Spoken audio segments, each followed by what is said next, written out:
ಈಗಾಗಲೇ ಸಮಯ 1 ಗಂಟೆ ಆಗಿದೆ. ಇನ್ನು ಸನ್ಮಾನ್ಯ ದೇವೇಗೌಡರು ಸಾಹೇಬರು ಮತ್ತೆ ಅಂತಿಮವಾಗಿ ಸನ್ಮಾನ್ಯ ಕುಮಾರಣ್ಣ ಅವರ ಮಾತುಗಳನ್ನ ಕೇಳಲಿಕ್ಕೆ ತಾವೆಲ್ಲ ಸಹಸ್ರಾರು ಸಂಖ್ಯೆಯಲ್ಲಿ ಬಂದು ಸೇರಿದ್ದೀರಿ. ಅದಕ್ಕಿಂತ ಮುಂಚಿತವಾಗಿ ಕೆಲವೊಂದಷ್ಟು ಬೆಂಗಳೂರು ನಗರದಲ್ಲಿ ಇರ್ತಕ್ಕಂಥ ಸಮಸ್ಯೆಗಳ ಬಗ್ಗೆ ಪ್ರಸ್ತಾವನೆಯನ್ನ ಇಡ್ಲಿಕ್ಕಿಂತ ಮುಂಚಿತವಾಗಿ ಬೆಂಗಳೂರು ನಗರವನ್ನ ನಿರ್ಮಾಣ ಮಾಡಿರತಕ್ಕಂಥ ಅವತ್ತಿನ ಕಾಲಘಟ್ಟದಲ್ಲಿ ಒಂದು ದೂರದೃಷ್ಟಿಯನ್ನ ಇಟ್ಟು ಬೆಂಗಳೂರು ನಗರ ಇಡೀ ವಿಶ್ವದಲ್ಲೇ ಒಂದು ಪ್ರಸಿದ್ಧಿಯನ್ನ ಪಡ್ಕೊಳ್ತಕ್ಕಂಥ ಒಂದು ನಗರವಾಗಿ ಹೊರಹೊಮ್ಮಬೇಕು ಅಂತಕ್ಕಂಥ ಕಲ್ಪನೆಯಿಂದ ನಾಡಪ್ರಭು ಕೆಂಪೇಗೌಡರು ಕಟ್ಟದಂತ ಈ ಒಂದು ಬೆಂಗಳೂರು ನಗರ ಬಹುಶಃ ಅವರ ಒಂದು ಬ್ಲೂ ಪ್ರಿಂಟ್ ನ ಏನು ಅಂದಿನಿಂದ ತಯಾರಿಯನ್ನ ಮಾಡಿದ್ರು. ಇವತ್ತು ಬೆಂಗಳೂರಿಗೆ ಸಿಲಿಕಾನ್ ಸಿಟಿ ಅಂತಕ್ಕಂಥದ್ದು ಒಂದು ಗ್ಲೋಬಲ್ ರೆಕಗ್ನಿಷನ್ ಏನಾದ್ರೂ ಸಿಕ್ಕಿದೆ ಅಂತಕ್ಕಂಥದ್ದಾದ್ರೆ ಅದಕ್ಕೆ ಮೊದಲು ಮೂಲ ಪುರುಷ ಆ ಪುಣ್ಯಾತ್ಮ ನಾಡಪ್ರಭು ಕೆಂಪೇಗೌಡರನ್ನ ನಾವು ಈ ಸಂದರ್ಭದಲ್ಲಿ ಮೊದಲು ಈ ವೇದಿಕೆ ಮೂಲಕ ಸ್ಮರಿಸಿಕೊಳ್ಳಬೇಕಾಗ್ತದೆ. ಸಾಕಷ್ಟು ಜನ ಪಕ್ಷಾತೀತವಾಗಿ ಬೆಂಗಳೂರು ನಗರದ ಅಭಿವೃದ್ಧಿಗೆ ಒಂದೊಂದೇ ಇಟ್ಟಿಗೆಯನ್ನ ಇಡ್ತಾ ಒಂದೊಂದೇ ಹೆಜ್ಜೆಯನ್ನ ಇಡ್ತಾ ಅಭಿವೃದ್ಧಿಗೆ ಸಾಕಷ್ಟು ಜನ ಸಹಕಾರವನ್ನ ಕೊಟ್ಟಿರ್ತಕ್ಕಂಥದ್ದು ಬೆಂಗಳೂರು ನಗರದ ಒಂದು ಇತಿಹಾಸ. ಆದರೆ ಇವತ್ತು ಬೆಂಗಳೂರು ನಗರವನ್ನ ಮತ್ತಷ್ಟು ಅಭಿವೃದ್ಧಿಯ ಒಂದು ದಿಕ್ಕಿಗೆ ಕೊಂಡೊಯ್ತಕ್ಕಂಥದಕ್ಕೆ ಮಾಜಿ ಪ್ರಧಾನ ಮಂತ್ರಿಗಳು ಸನ್ಮಾನ್ಯ ಶ್ರೀ ದೇವೇಗೌಡರು ಸಾಹೇಬರು ಇವತ್ತು ಈ ಒಂದು ಕಾರ್ಯಕ್ರಮದಲ್ಲಿ ಏನು ಕೂತಿದ್ದಾರೆ, ಬಹುಶಃ ಅವರು ತಗೊಂಡಂತ ಕೆಲವೊಂದಷ್ಟು ಐತಿಹಾಸಿಕವಾದಂತ ತೀರ್ಮಾನಗಳು, ನಿರ್ಣಯಗಳು ಇವತ್ತಿಗೂ ಕೂಡ ಜನಗಳ ಹೃದಯದಲ್ಲಿ ಶಾಶ್ವತವಾಗಿ ಉಳಿದಿದೆ ಅಂತಕ್ಕಂಥದ್ದನ್ನ ನಾನು ಭಾವಿಸಿದ್ದೇನೆ.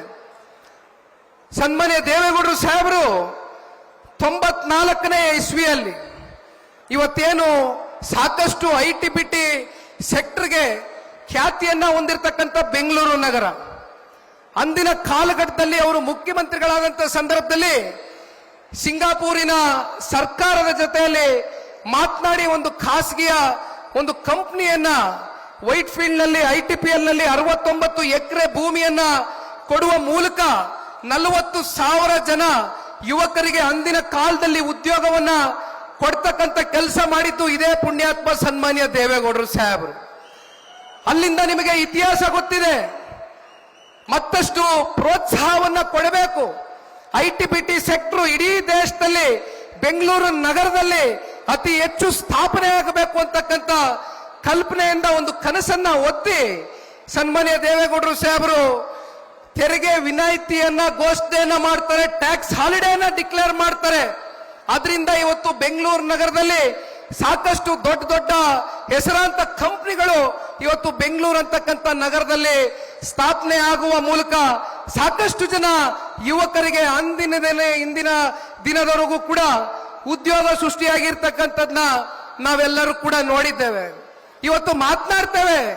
ಪ್ರತಿನಿತ್ಯ ಬೆಂಗಳೂರು ನಗರದಲ್ಲಿ ಓಡಾಡ್ತಕ್ಕಂಥ ಬೆಂಗಳೂರು ನಗರದ ಜನತೆಯ ಮೊದಲನೇ ಸಮಸ್ಯೆ ಏನಪ್ಪಾ ಅಂದ್ರೆ ಟ್ರಾಫಿಕ್ಕಿನ ಸಮಸ್ಯೆ.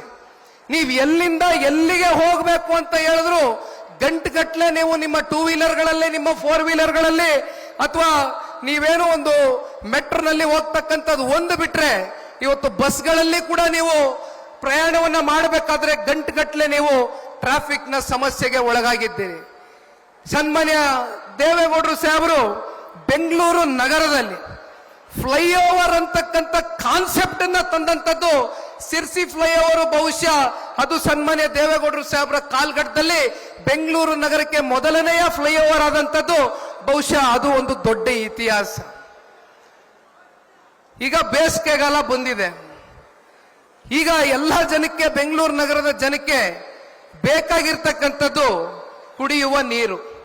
ಆ ಕುಡಿಯುವ ನೀರನ್ನು ಕೂಡ ಸನ್ಮಾನ್ಯ ದೇವೇಗೌಡರು ಸಾಹೇಬರು 4ನೇ ಹಂತದ ಕಾವೇರಿಯ ಜಲದಿಂದ ಇವತ್ತು ಬೆಂಗಳೂರು ನಗರಕ್ಕೆ ನೀರನ್ನ ಕೊಡ್ತಕ್ಕಂಥ ಕೆಲಸವೂ ಕೂಡ ಆದಂಥದ್ದು ಅವರ ಒಂದು ಕಾಲ್ಘಟ್ಟದಲ್ಲಿ. ಬಹುಶಃ ನಾವು ಮಾತನಾಡ್ತಾ ಹೋದ್ರೆ ಒಂದು 100 ಪುಟಗಳು 1000 ಪುಟಗಳಷ್ಟು ಇವತ್ತು ದೇವೇಗೌಡರು ಸಾಹೇಬರ ಒಂದು ಸಾಧನೆ ಬೆಂಗಳೂರು ನಗರಕ್ಕೆ ನಿಜಕ್ಕೂ ಕೂಡ ಈ ಸೂರ್ಯ ಚಂದ್ರ ಹುಟ್ಟತಕ್ಕಂಥದ್ದು ಎಷ್ಟು ಸತ್ಯವೋ ಅಷ್ಟೇ ಸತ್ಯ ಸನ್ಮಾನ್ಯ ದೇವೇಗೌಡರ ಬೆಂಗಳೂರು ನಗರಕ್ಕೆ ಕೊಟ್ಟಿರ್ತಕ್ಕಂಥ ಕೊಡುಗೆನ ಯಾರು ಕೂಡ ಅಳಿಸ್ಲಿಕ್ಕಾಗೋದಿಲ್ಲ, ಮರೆಮಾಚಲಿಕ್ಕಾಗೋದಿಲ್ಲ. ಅದರ ಮುಂದುವರೆದ ಭಾಗದಲ್ಲಿ ಸನ್ಮಾನ್ಯ ಕುಮಾರಣ್ಣ ಅವರ ಕಾಲ್ಘಟ್ಟದಲ್ಲಿ ಅತ್ಯಂತ ಅಲ್ಪಾವಧಿಯ ಸರ್ಕಾರ, 20 ತಿಂಗಳ ಕಾಲ್ಘಟ್ಟದಲ್ಲಿ ಆ ಒಂದು ಸರ್ಕಾರ, ಕುಮಾರಣ್ಣ ಅವರು ಸಮ್ಮಿಶ್ರ ಸರ್ಕಾರದ ಸಂದರ್ಭದಲ್ಲಿ ಬಿಬಿಎಂಪಿಯನ್ನ ರಚನೆ ಮಾಡ್ತಾರೆ. 7 ನಗರಸಭೆ 10 ಹಳ್ಳಿಗಳನ್ನ 110 ಹಳ್ಳಿಗಳನ್ನ ಸೇರಿ ಬಿಬಿಎಂಪಿಯನ್ನ ರಚನೆ ಮಾಡುವ ಮೂಲಕ ಬೆಂಗಳೂರನ್ನ ಅಭಿವೃದ್ಧಿಯ ದಿಕ್ಕಿಗೆ ಕೊಂಡೊಯ್ತಕ್ಕಂಥದಕ್ಕೆ ಕೆಲಸ ಸನ್ಮಾನ್ಯ ಕುಮಾರಣ್ಣ ಅವರ ಕಾಲ್ಗಟ್ಟದಲ್ಲಿ ಆಗಿರ್ತಕ್ಕಂಥದ್ದು. ಜೊತೆಯಲ್ಲಿ ಮೆಟ್ರೋ ಅಂತಕ್ಕಂಥದ್ರ ಬಗ್ಗೆ ನಾವು ಇವತ್ತೇನು ಚರ್ಚೆಯನ್ನ ಮಾಡ್ತೇವೆ, ಅದಕ್ಕೆ ಹಸಿರು ನಿಶಾನೆಯನ್ನ ಸನ್ಮಾನ್ಯ ಕುಮಾರಣ್ಣ ಅವರ ಕಾಲ್ಗಟ್ಟದಲ್ಲಿ ಶಂಕುಸ್ಥಾಪನೆಯನ್ನ ಮಾಡುವ ಮೂಲಕ ಮೆಟ್ರೋಗೆ ಚಾಲನೆಯನ್ನ ಕೊಟ್ಟಂತದ್ದು. ಈ ರೀತಿ ಮಾತನಾಡ್ತಾ ಹೋದ್ರೆ ಬಹುಶಃ ಈ ವೇದಿಕೆಯಲ್ಲಿ ಇನ್ನು ಗಂಟುಗಟ್ಲೆ ಪುಟಗಟ್ಲೆ ಇವತ್ತು ಸನ್ಮಾನ್ಯ ದೇವೇಗೌಡರು ಕುಮಾರಣ್ಣ ಅವರ ಸಾಧನೆಗಳನ್ನ ಎಳೆ ಎಳೆಯಾಗಿ ಬಿಡಿಸಿ ತಿಳಿಸಬಹುದು. ಆದ್ರೆ ಇವತ್ತು ನಮ್ಮ ಮುಂದೆ ಬಂದಿರತಕ್ಕಂಥ ಯಕ್ಷ ಪ್ರಶ್ನೆ ಏನಪ್ಪಾ ಅಂದ್ರೆ, ಕಾಂಗ್ರೆಸ್ನ ಈ ಒಂದು ಆಡಳಿತದಲ್ಲಿ ಇವತ್ತು ಬೆಂಗಳೂರು ನಗರ ಸಂಪೂರ್ಣವಾಗಿ ಅಭಿವೃದ್ಧಿ ಅಂತಕ್ಕಂಥದ್ದು ಕುಸಿದು ಹೋಗಿದೆ. ಅಭಿವೃದ್ಧಿ ಅಂತಕ್ಕಂಥದ್ದು ಸಂಪೂರ್ಣ ಬೆಂಗಳೂರು ಅಂತಕ್ಕಂಥ ನಗರದಲ್ಲಿ ಬೆಂಗಳೂರಿನ ಜನತೆ ಅಭಿವೃದ್ಧಿಗೆ ವಂಚಿತರಾಗಿದ್ದಾರೆ. ಇವತ್ತು ಇದು ಕಾಂಗ್ರೆಸ್ನ ಏನು ಪಾಪ ಕುಮಾರಣ್ಣ ಅವರು ಬಿಬಿಎಂಪಿ ಅಂತಕ್ಕಂಥದ್ದನ್ನ ರಚನೆ ಮಾಡಿದ್ರು. ಇವತ್ತು ನಾವು ನೋಡ್ತಾ ಇದ್ದೇವೆ ಕಾಂಗ್ರೆಸ್ನವರ ಸಾಧನೆ ಏನಪ್ಪಾ ಅಂತ ಹೇಳಿದ್ರೆ, ಬಿಬಿಎಂಪಿ ಅಂತಕ್ಕಂಥದ್ದನ್ನ ಇವತ್ತು ಹೆಸರು ಬದಲಾವಣೆ ಮಾಡಿ GBA ಅಂತಕ್ಕಂಥದ್ದನ್ನ ಹೊಸದಾಗಿ ನೇಮಕಾತಿ ಮಾಡಿ ಘೋಷಣೆ ಮಾಡಿದ್ದಾರೆ. ಜಿ ಅಂದ್ರೆ ಏನಪ್ಪಾ ಅಂದ್ರೆ ಗಾರ್ಬೇಜ್, ಬಿ ಅಂದ್ರೆ ಏನಪ್ಪಾ ಅಂದ್ರೆ ಬ್ಯಾಡ್ ರೋಡ್ಸ್, ಎ ಅಂದ್ರೆ ಏನಪ್ಪಾ ಅಂದ್ರೆ ಎ ಖಾತೆ ಸ್ಕ್ಯಾಮ್. ಇದು ಕಾಂಗ್ರೆಸ್ನ ಈ ಆಡಳಿತದಲ್ಲಿ ಬೆಂಗಳೂರು ನಗರದ ಜನತೆಗೆ ಕೊಡ್ತಾ ಇರತಕ್ಕಂಥ ಕೊಡುಗೆ. ಬೆಂಗಳೂರು ಅಂತಕ್ಕಂಥ ನಗರ ಇವತ್ತು ಇಡೀ ವಿಶ್ವದಲ್ಲೇ ಒಂದು ಗ್ಲೋಬಲ್ ರೆಕಗ್ನಿಷನ್ ಸಿಕ್ಕಿದೆ. ಆದ್ರೆ ಇಂಥ ಒಂದು ನಗರಕ್ಕೆ ನೀವು ಪಾಪ ಸರ್ಕಾರದವರು ಸಾಕಷ್ಟು ಗ್ಲೋಬಲ್ ಇನ್ವೆಸ್ಟರ್ ಮೀಟ್ಗಳನ್ನ ಕರೀತೀರಿ. ಆದ್ರೆ ಗ್ಲೋಬಲ್ ಇನ್ವೆಸ್ಟರ್ ಮೀಟ್ಗಳನ್ನ ಕೇವಲ ಕಾಟಾಚಾರಕ್ಕೆ ಕರೀತಕ್ಕಂಥದ್ದು, ಅವರಿಗೆ ಯಾವುದೇ ರೀತಿಯಾದಂತ ಇನ್ಫ್ರಾಸ್ಟ್ರಕ್ಚರ್ಗಳು, ಇವತ್ತೇನು ಮೂಲಭೂತ ಸೌಕರ್ಯಗಳು ಆ ಕಂಪನಿ ಬಂದು ಬೆಂಗಳೂರಿನಲ್ಲಿ ನೆಲೆಸಬೇಕು ಅಂತಕ್ಕಂಥದ್ದಾದ್ರೆ ಅವ್ರಿಗೆ ಇನ್ಫ್ರಾಸ್ಟ್ರಕ್ಚರ್ನ ಪ್ರಾವಿಷನ್ ಮಾಡಬೇಕಾಗಿದೆ. ಆದ್ರೆ ಇಲ್ಲಿವರೆಗೂ ಈ ರಾಜ್ಯ ಸರ್ಕಾರ ಎಷ್ಟು ಹೊಸ ಹೊಸ ಕಂಪನಿಗಳನ್ನ ಇವತ್ತು ಕರೆತರಲಿಕ್ಕಾಗಿದೆ ಅಂತಕ್ಕಂಥ ಯಕ್ಷ ಪ್ರಶ್ನೆ. ಅದೇ ನಮ್ಮ ಪಕ್ಕದ ಆಂಧ್ರ ಪ್ರದೇಶಿನ ರಾಜ್ಯ, ಅಲ್ಲಿ ಒಂದು ಹೊಸ ಪಾಲಿಸಿನ ತಗೊಂಡು ಬಂದಿದ್ದಾರೆ ಅಲ್ಲಿರ್ತಕ್ಕಂಥ ಸರ್ಕಾರ. ಪೈಸೆ ಲೆಕ್ಕಾಚಾರದಲ್ಲಿ ಭೂಮಿಯನ್ನ ಕೊಡ್ತೇವೆ, ಕಂಪನಿಗಳು ಬನ್ನಿ ಆಂಧ್ರ ಪ್ರದೇಶಕ್ಕೆ ಅಂತ ತುಂಬ ಹೃದಯದಿಂದ ಸ್ವಾಗತ ಮಾಡಿ ಕರೀತಾ ಇದ್ದಾರೆ. ಆದ್ರೆ ಪಾಪ ಇಲ್ಲಿ ಒಬ್ರು ಇದ್ದಾರೆ ಮಹಾನ್ ನಾಯಕರು, ಉಪಮುಖ್ಯಮಂತ್ರಿಗಳು, ಬೆಂಗಳೂರು ನಗರದ ಉಸ್ತುವಾರಿ ಮಂತ್ರಿಗಳು. ಇತ್ತೀಚಿನ ದಿನಗಳಲ್ಲಿ ಒಂದು ಘಟನೆ ನಡೀತು. ಬಹುಶಃ ಇಲ್ಲಿ ಮಾಧ್ಯಮದ ಸ್ನೇಹಿತರು ಕೂತಿದ್ದಾರೆ, ನಾನೊಂದು ಪತ್ರಿಕಾಗೋಷ್ಠಿಯನ್ನ ಕರೆದು ಆ ಘಟನೆ ಬಗ್ಗೆ ಸಂಪೂರ್ಣವಾಗಿ ವಿವರಿಸಿದ್ದೆ. ಏನಪ್ಪ ಆ ಘಟನೆ ಅಂದ್ರೆ, ಔಟರ್ ರಿಂಗ್ ರೋಡ್ ನಲ್ಲಿ ಬೆಂಗಳೂರಿಗೆ ದೊಡ್ಡ ದೊಡ್ಡ ಕಂಪನಿಗಳ ಕಡೆಯಿಂದ ಪ್ರತಿ ವರ್ಷವೂ ಕೂಡ ಸರ್ಕಾರಕ್ಕೆ ಒಂದು ತೆರಿಗೆ ಮೂಲದಲ್ಲಿ 800 ರಿಂದ 900 ಕೋಟಿ ರೂಪಾಯಿಯಷ್ಟು ಟ್ಯಾಕ್ಸ್ ಕಲೆಕ್ಷನ್ ಅನ್ನ ಮಾಡ್ತಾರೆ. ಆದ್ರೆ ಅಂತ ಒಂದು ದೊಡ್ಡ ಕಂಪನಿಗಳು ಇರ್ತಕ್ಕಂಥ ಆ ಒಂದು ಜಾಗದಲ್ಲಿ, ಆ ಒಂದು ಔಟರ್ ರಿಂಗ್ ರೋಡ್ ಅಲ್ಲಿ ಒಬ್ಬ ದೊಡ್ಡ ಕಂಪನಿಯ ಸಿಇಒ ಒಂದು ಎಕ್ಸ್ ಖಾತೆನಲ್ಲಿ ಒಂದು ಟ್ವೀಟ್ ಅನ್ನ ಮಾಡ್ತಾರೆ.